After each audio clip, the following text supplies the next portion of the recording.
உலக மக்கள் எல்லோருக்கும் வணக்கம்.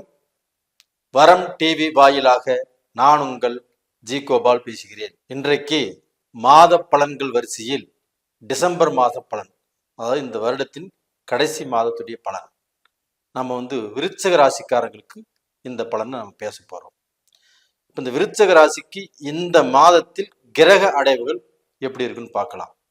இப்போ ரிஷபத்துல குரு பகவான் வக்ரம், கடகத்துல செவ்வாய் பகவான் நீச்சம் பிளஸ் வக்ரம், கன்னியில கேது பகவான், விருச்சகத்துல புதன் பகவான் சூரிய பகவான், மகரத்துல சுக்கிர பகவான், கும்பத்துல சனி பகவான் வக்ர நிவர்த்தி, மீனத்துல ராகு பகவான்.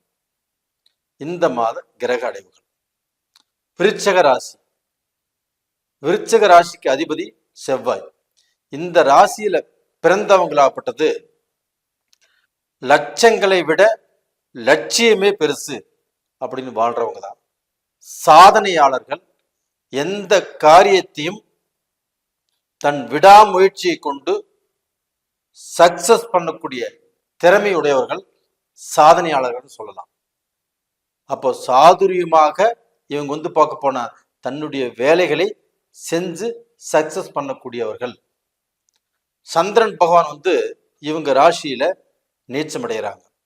அப்போ இவங்க பார்க்க போன சந்திர பகவான் என்ன, மனசு, ஆசைகள். அப்போ ஆசைகளை அடக்கி வாழணும்.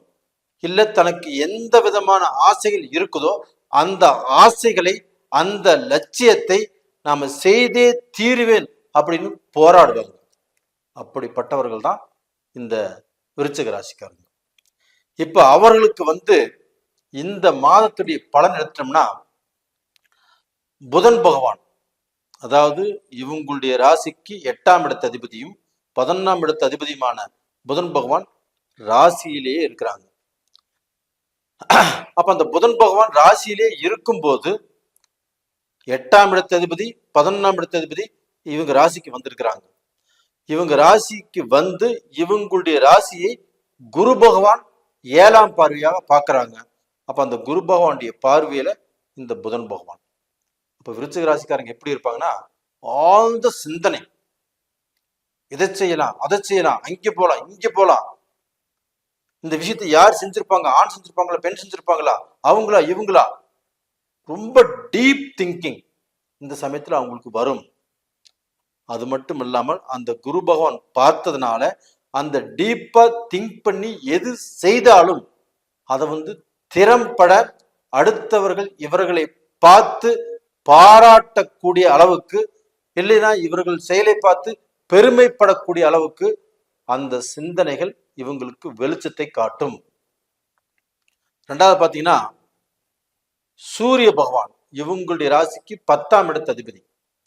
அந்த 10ஆம் இடத்து அதிபதியும் இவங்க ராசியிலேயே இருக்கிறாங்க. அந்த 10ஆம் இடத்து அதிபதியையும் குரு பகவான் 7ஆம் பார்வையாக பார்த்துட்டாங்க. அப்போ நவ கிரகங்களின் அரசன் சூரிய பகவான். அந்த சூரிய பகவானை குரு பார்த்திருக்கிறாங்க. குரு சுபகிரகம். அப்ப அந்த குருவும் சூரியனும் பார்த்துக்கிட்டாவே, இல்லைன்னா அந்த குரு பகவான் சூரிய பகவான் பார்த்துக்கிட்டாவே தனக்கு இருக்கக்கூடிய திறமைகள், தனக்கு இருக்கக்கூடிய அறிவு, தன்னுடைய முயற்சிகள், தான் எது செஞ்சாலும் வெற்றி அடையக்கூடிய ஒரு யோகத்தை கண்டிப்பாக கொடுக்கும். அப்போ இவங்களுக்கு 10ஆம் இடத்து அதிபதி தொழில் கர்ம ஸ்தானாதிபதி அந்த சூரிய பகவான் விருச்சகத்துல இருந்து குரு பார்த்ததுனால இந்த பீரியட்ல அவங்க எல்லாமே சக்சஸ் பண்ணுவாங்க. அப்போ அவங்க பல கோடி ரூபாய் பிசினஸ் பண்ணியிருந்தாலும் அந்த பிசினஸ்ல எங்க பிரச்சனை இருக்குன்னு கண்டுபிடிப்பாங்க. அந்த பிசினஸ் எங்க தடைபட்டு இருக்குன்னு கண்டுபிடிப்பாங்க. கண்டுபிடிச்சு இப்போ அந்த பிசினஸை சரி செய்து அதுல லாபம் சம்பாதிப்பாங்க. அப்ப இவங்களுக்கு வேலையாட்களால் இருந்த பிரச்சனைகள் கண்டிப்பாக தீரும். ரெண்டாவது பாத்தீங்கன்னா, இவங்களுக்கு தொழில்ல இவங்க அடுத்தவங்க இவங்களை பத்தி பெருமையா பேசக்கூடிய அளவுக்கு, இல்ல அந்த தொழில நம்பர் 1 வரக்கூடிய அளவுக்கு இவங்களுக்கு சூழ்நிலைகள் உருவாகும். அது மாதிரி சொசைட்டில இவங்க தொழில்ல அதிகமான போட்டிகள் இருக்கும். அந்த போட்டிகள்ல இவங்க ஜெயிச்சு நல்ல பொசிஷனுக்கு வந்துருவாங்க. ரெண்டாவது பாத்தீங்கன்னா, அந்த சூரிய பகவான் டிசம்பர் 15ஆம் தேதிக்கு மேல குருவுடைய வீட்டுக்கு வந்துருவாங்க. அப்ப இதுவும் நல்ல விஷயம்தான். அப்போ அந்த சூரிய பகவான் ஆப்பட்டது விருச்சக ராசிக்கு 2ஆம் இடத்துக்கு வர்றது யோகம். இது போக தனக்கு கலஸ்தர காரகன் சுக்கிர பகவான், அந்த 7ஆம் இடத்துக்குரிய அதிபதியும் 12ஆம் இடத்து அதிபதியும் சுக்கிர பகவான் மகரத்துல சனி பகவானுடைய வீட்டுல இருக்கிறாங்க. அந்த சனி பகவானும் தனக்கு வீடு கொடுத்த சனி பகவானும் ஆட்சியா இருக்கிறாங்க. இது ஒரு யோகம். அது போக அந்த சுக்கிர பகவானை குரு பகவான் 9ஆம் பார்வையாக பார்க்கிறாங்க. அப்ப அதனால விருச்சக ராசிக்காரங்களுக்கு பணம் வரக்கூடிய வழிகள் நல்லா இருக்கும். இந்த சமயத்துல நீங்க எதை ஆசைப்பட்டு செய்தாலும் அந்த ஆசைகள் கண்டிப்பாக நிறைவேறும். அப்ப இது நாள் வரைக்கும் நம்மளுக்கு இது வாங்கிதான் நல்லா இருக்குமா, இப்படி செஞ்சிருந்தா நல்லா இருக்குமா, நம்மளுக்கு இது நடக்கலையே, இது நம்மளுக்கு அமையலையே, இப்படின்னு நீங்க ஏக்கமாக ஏங்கிட்டு இருந்த அந்த விஷயங்கள் இந்த பீரியட்ல கண்டிப்பாக உங்களுக்கு நடக்கும். ஏன்னா குரு பகவான் சுக்கிர பகவானை பார்த்துட்டாங்க.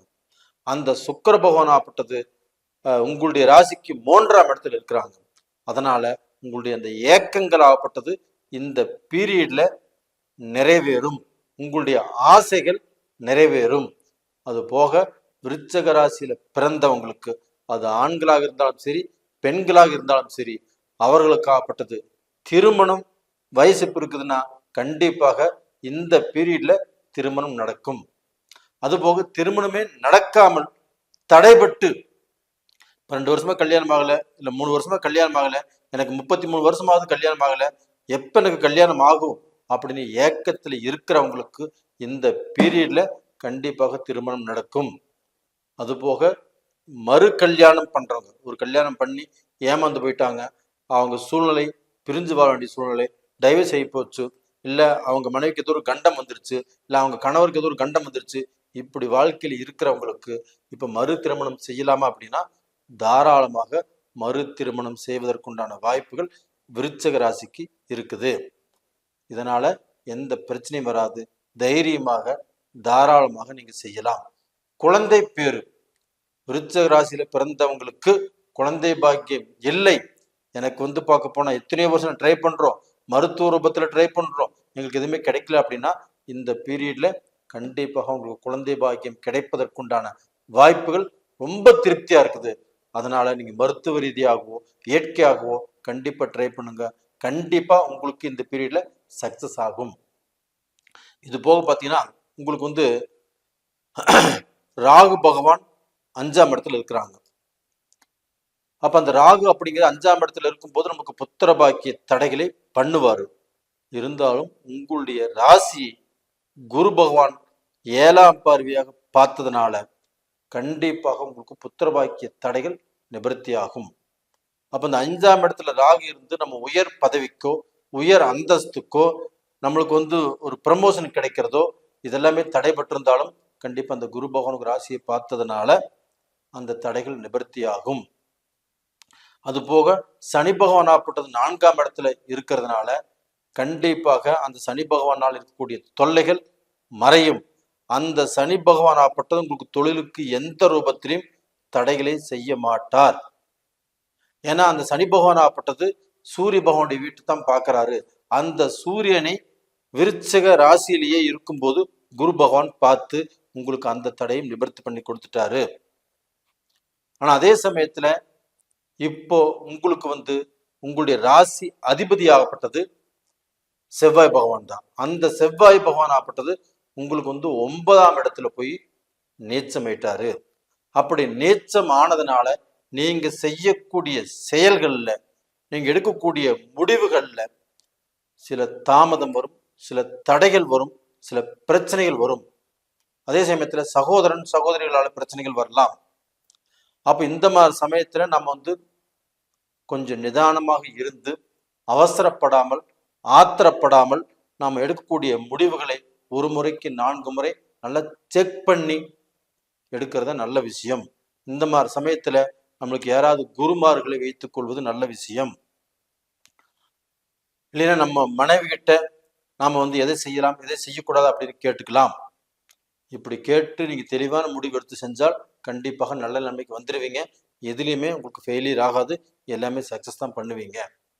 அப்போ டோட்டலாக பார்த்தீங்கன்னா உங்களுக்கு அந்த கேது பகவான் 11ஆம் இடத்துல இருக்கிறதுனாலையும் அந்த கேது பகவானை குரு பார்த்ததுனாலையும் உங்களுக்கு வாழ்க்கையில தடைகளே இல்லாத ஒரு சூழ்நிலைகள் தான் கண்டிப்பாக இருக்கும். அப்போ டோட்டலாக பார்த்தீங்கன்னா நீங்கள் போகக்கூடிய வழி கண்டிப்பாக நல்லா இருக்கும். உங்களுக்கு எல்லாமே சாதகமாக முடியக்கூடிய காலகட்டமாக இருக்குது. அப்போ இந்த டயத்தில் உங்களுக்கு எந்த தடைகளும் வரக்கூடாது, நம்மளுடைய லட்சியத்தை நம்ம அடையணும் அப்படின்னா நீங்கள் ப்ரே பண்ண வேண்டிய கடவுள் எதுனா செவ்வாய் பகவான். திருச்செந்தூர் முருகனை கும்பிட்டு வாங்க. அப்படி திருச்செந்தூர் போக முடியலனா உங்கள் வீட்டுக்கு பக்கத்தில் இருக்கக்கூடிய முருக பகவானை கும்பிட்டு வாங்க, நல்லா இருப்பீங்க. அதே சமயத்தில் இன்னுமே ஒரு சிலராகப்பட்டது விருச்சிக ராசியில் பிறந்தவங்க, எங்களுக்கு தொழில் சரியில்லை, குடும்பம் சரியில்லை, குடும்பத்தில் பிரிஞ்சு இருக்கிறோம், நாங்கள் எப்போ ஒன்று சேருவோம், எங்களுக்கு எப்போ தொழில் நல்லா இருக்கும், எனக்கு எப்போ வேலை கிடைக்கும், இப்படிங்கிற நிறைய பேர் நிறைய கேள்விகள் கேட்டுட்டு இருக்கிறீங்க.